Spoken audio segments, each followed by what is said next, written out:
राष्ट्रीय सिंधी समाज ऐं भारत अॼु मुलाक़ात कंदा डॉक्टर पायल कुकराणी MLA अहमदाबाद सरदार नगर सां ऐं उन्हनि जो द्वारा अॼु जेको आयोजन कयो वियो आहे हिकिड़ो सिंधी उत्सव।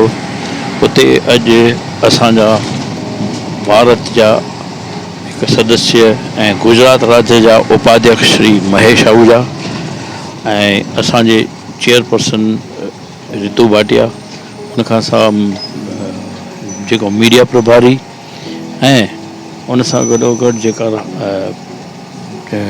विकास जो जेका बि असांजा ॿिया सदस्य आहिनि वरी उते हाज़िर रही करे इन कार्यक्रम जी शोभा वधाईंदा। ऐं अचो त ॿुधूं उन्हनि जो हिकु मैसेज तव्हां ॿुधो। जय हिंद, जय झूलेलाल।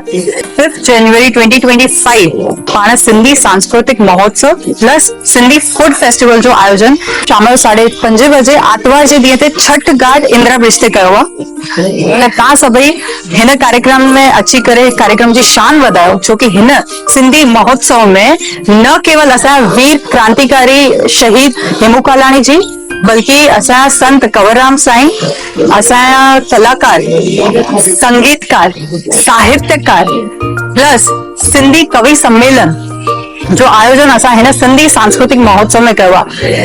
सिंधी फूड फेस्टिवल जे तहत पाण खे जेकी महिलाऊं आहिनि, सिंधी समाज जी जेकी माताऊं आहिनि, भेनरूं आहिनि, हुननि खे पाण हिकु प्लेटफॉर्म ॾिनो आहे जंहिंजे करे असांजी जेकी सिंधी रेसिपीज़ आहिनि उन्हनि खे त पहचान मिले ई, गॾी गॾु हुननि जी ब्रांडिंग थिए।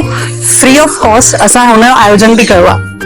हिन कार्यक्रम में चेटीचंड जा जेके इनाम आहिनि, प्राइज़ वितरण बि पाण करण वारा आहियूं। त तव्हां सभई भाउर जे बि चेटीचंड में पार्टिसिपेट कयो, सभिनि खे मां हार्दिक निमंत्रण थी ॾियां।